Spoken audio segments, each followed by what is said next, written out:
पिला माने तुम मानक मो संस्कृत एकेडमी चैनल को बहुत बहुत स्वागत। जो माने प्रथम करी मो वीडियो को देखुछ दयाकरी लाइक करिवो, वीडियोटी को सांग मानक सहित शेयर करिवो, जहा द्वारा से माने मध्ये वीडियोर लाभ उठाई परिबे एवं सब्सक्राइब करिया को भूलिबनी। देखो पिला माने आमे पढुथिले आज पढ़िबा दशम श्रेणी संस्कृत बहिर सिंह श्रृगाल शिशु कथाटी को पढ़िबा। सिंह और श्रृगाल शिशुर कहानी। वर्तमान कवि परिचय पढ़िबा। मित्रभेद मित्र संप्राप्ति काकलक्य लब्ध प्रणान अपरीक्षित कारकमिति पंचभिभागे पंचतंत्रम नाम गद्य काव्यमतीव लोकप्रियमस्ति।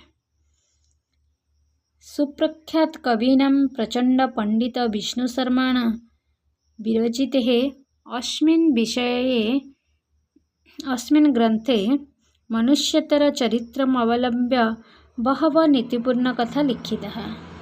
तासु कथासु लब्धप्रणानं नाम चतुर्थतन्त्रस्य पंचभिकथायां सिंह श्रृगाल शिशुकथा अन्यतमा। शिशुपालनीय न तो बध्यः इति शिक्षां दातुं तथा सिंह श्रृगाल शिशुचरित्र माध्यमेन बालानां मनोरंजनार्थं कथेयं प्रदत्ता। बुझिबा वर्तमान तर ओडिया अनुवाद को।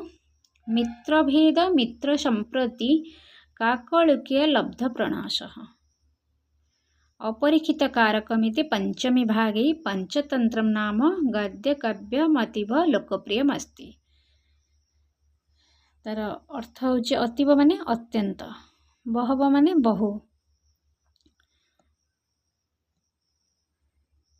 मित्रभेद मित्र संप्राप्त काकलुक्य लब्ध प्रणाश अपरीक्षित कारक बोली पंचभागरे पंचतंत्र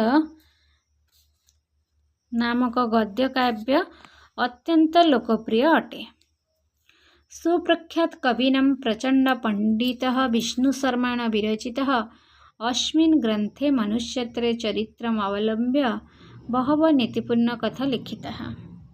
सुप्रख्यात कवि प्रचंड पंडितः विष्णु शर्मा द्वारा रचित एही ग्रंथरे मनुष्यतर चरित्र को अवलंबन करी बहु नीतिपूर्ण कथा लेखा जाइछि।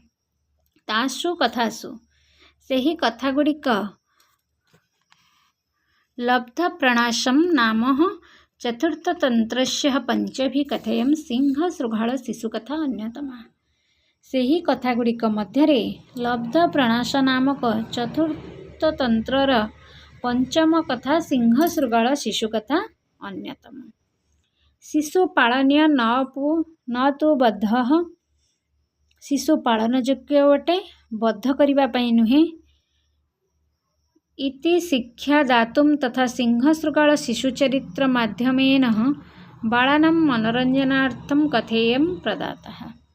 यही शिक्षा देबा पई तथा सिंह श्रृगाल शिशुचरित्र माध्यमरे पिलामानंकर मनोरंजन पई ए कथाटी दिया जाइछि। संधि विच्छेद अछि अपरीक्षित कारकम इति अपरीक्षित कारकम युक्त इति गद्य काव्यमतीव गद्य काव्यम युक्त अति युक्त इव।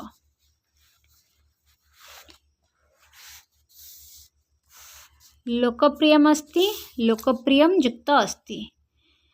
मनुष्यतर चरित्रम अवलंब्य मनुष्य युक्त इतर चरित्रम युक्त अवलंब्य कथेयं कथा युक्तयं मनोरंजनार्थं मन युक्त रंजन युक्त अर्थम कथेयं कथा युक्तयं। वर्तमान विषयटी को पढ़िबा। कस्मिंश्चित् देशे सिंहदंपती प्रतिवसतः स्म। अथ सिंही पुत्रद्वयं जनयत्। सिंहोऽपि नित्यमेव मृगान् व्यापाद्य सिंहौ ददाति। ତାର ଓଡ଼ିଆ ହେଉଛି କୌଣସି ଏକ ଦେଶରେ कस्मिंश्चित देशे कौनसी एक देश रे सिंह दंपति कहले सिंह आउ सिंही दुई जन बास करुथिले प्रतिवर्षतः स्म बास करुथिले अथ सिंही पुत्रद्वयं जनयत सिंहोपि नित्यमेव मुर्गान व्यापदेत सिंहै ददाति। यहाँ परे सिंही दुईटी पुत्र को जन्म कला। सिंह मध्य प्रतिदिन हरिण गुड़ी को मारी सिंही को दिए। अन्यस्मिन् अहनि तेन किमपि सत्तं नासादितं वने भ्रमतोऽपि तस्य रविरस्तं गतः अथ तेन स्वगृहमागच्छतः शृगालशिशु प्राप्तः तं च बालयमेति अवदार्थयत्नेन दष्टमध्ये गतं कृत्वा सिंहै जीवन्तमेव समर्पितवान्। अन्यस्मिन् अहनि तेन किमपि सत्तं नाशादितम अन्य एक दिन से कौनसी जीव को पाइला नहीं। अथ यहाँ परे तेन स्वगृहम आगच्छत शृगाल शिशु प्राप्त से बनरे बुलु बुलु सूर्य बने भ्रमतोपि तस्य रविरस्तम गत बनरे बुलु बुलु सूर्य अस्त हो गले। अथ यहाँ परे तेन स्वगृहम आगच्छत शृगाल शिशु प्राप्त यहाँ परे से निज घर को आसु आसु बिलुआ झीटी को पाइला। तम च बालयमेति अवधार्य जत्नेन दष्टमध्ये गतं कृत्वा सिंहै जीवन्तमेव समर्पितवान् एवं ताको छुआ बोली विचार करी जत्न सहकारे ताको दांत मध्यरे रखी सिंही को जीवंत अर्पण कला।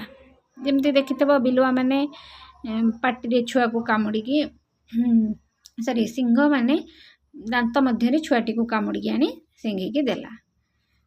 ततः तापरे सिंह विहितं भो कांत त्वं नित्यं कश्चिदस्माकं भोजनम। तापरे सिंही कहला हे कांत आम पाई तुमे किछि भोजन आनिछ।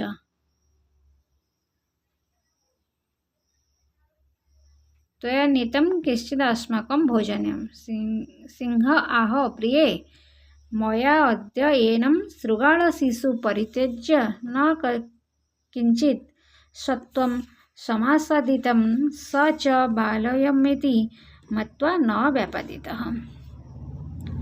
कहला प्रिय मु आज यही शृगाल छुआ व्यतीत आउ किछि जंतु पाइली नाही ताकू छुआ बोली मने करी मारी नाही।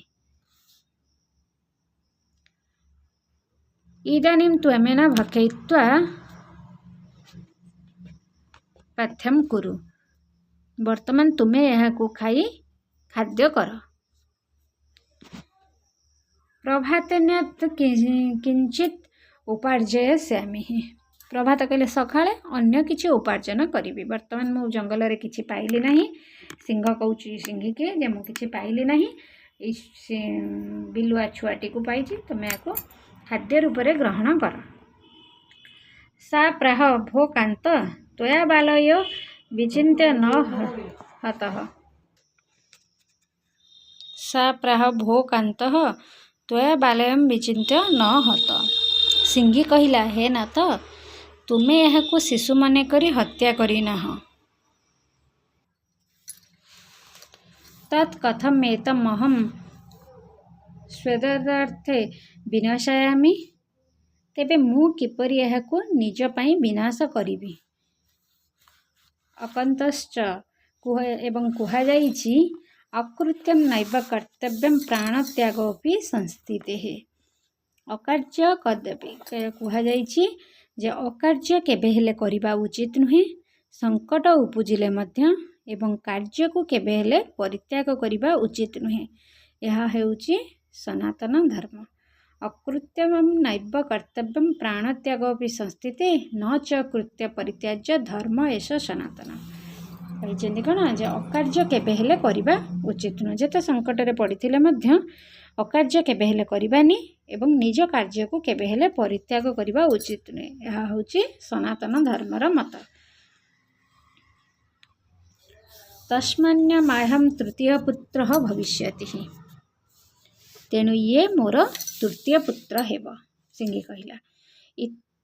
इत्येव मुक्तः तमपि स्वस्तन क्षीरेण परम पुष्टिम मनयत्। एहीपरि कही ताकू मध्य निज स्तन्यपान द्वारा अति जत्न रे बढ़ाइला। एवं ते त्रयोपि शिशव परस्परम जाति विशेषम जानन्तः एकाचार विहारः बाल्य समय निर्वाहयन्ति स्म। एहीपरि से तीन जन शिशु परस्पर जाति विशेष न जानी एक प्रकार आचरण और एका संगे भ्रमण करी तांकर छोट बेल बिताइले बा बाल्यकाल बिताइले।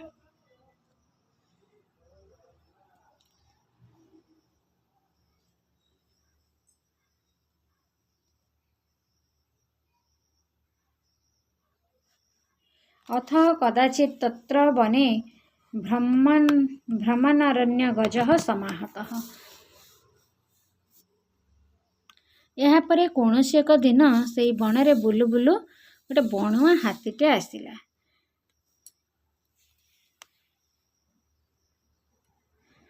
तम दृष्ट्वा ताकू देखी तौ सिंहसुतः द्वावपि कुपिता मानव तम प्रति यावत् प्रचलितः तावत्तेन शृगालसुतेन अभिहितम्। अहो गजयं जुष्मत्कुलशत्रुः तन्नः गन्तव्यमेतस्य अभिमुखम्। तम दृष्ट्वा ताकू देखी से सिंह शिशु दुईटी सिंह छुआ दुईटी जेतेबेले कुपित दृष्टि रे रागी गले ता आड़ को अग्रसर हेले। दीटा सिंह छुआ कौन कले हाथी को देखी रागी कि ता आड़ को सेतबेले बिलुआ छुआटी कहिला आहा ए हाथी तुमर होची कुलशत्रु तेणु यार सम्मुखीन को जीवा अनुचित अटे। एवं मुक्त गृहम प्रत्याविद से दुहे मध्य बड़ भाई रे पलायन हेतु यह कही से कौन कला ना घर को पलि आसिला। ताको देखी निरुत्साहित हेले भाई माने निरुत्साहित हो गले। एवं मुक्त गृहम प्रत्याविद तवापि ज्येष्ठ बांधवस्य भंगात निरुत्साहत गतौ। तापरे तंका भाई ज्येष्ठ भाई मानन को देखी ज्येष्ठ भाई पलैबार देखी से माने निरुत्साहित हो गले। आशा करुच्ची पिला माने ए भिडियोटी तुम माननकु भल लागिथिबो। आरंभरू शेष जाए बुझी पारिथिबो। और अनेक गुड़िया संधि विच्छेद रहीगला। आर बहुत किछि संधि विच्छेद अच्छी जोटा कि मुझे संधि विच्छेद गुड़िक आउ गोटे क्लास रे कहीदेवी एवं तापरे आउ जेतिक रहिला पढ़ेबी। आर संधि विच्छेद गुड़िक बहुत किछि अच्छी मुझे कहबी कहले तुम्हें माने पिला माने ताको नोट करदेव। नोट करके ताको परे मन रखिबो। आज पई एतिके धन्यवाद पिला माने।